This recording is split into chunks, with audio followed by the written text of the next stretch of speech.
Hello everyone. In this video I will show you that how can you schedule mails on your iPhone. If you want to schedule a mail for like tomorrow or on a selected time period, so you can do this on iPhone. Open the mail application on your iPhone. Now click here to create a new mail. Now choose the person you want to send.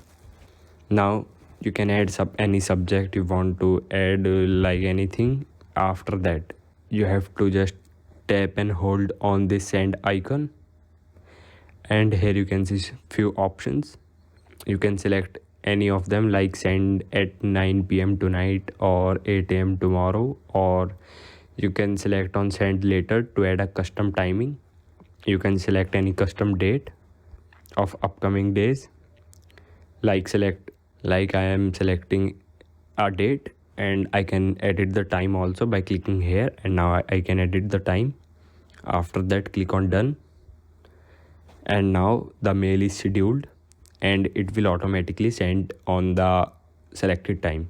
If you want to delete that scheduled mail, so you have to do is just open mails application, and here you will see the option send later. Click on it, and here is all the scheduled mails are visible.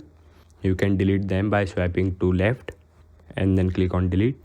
Now this send later message will not be sent.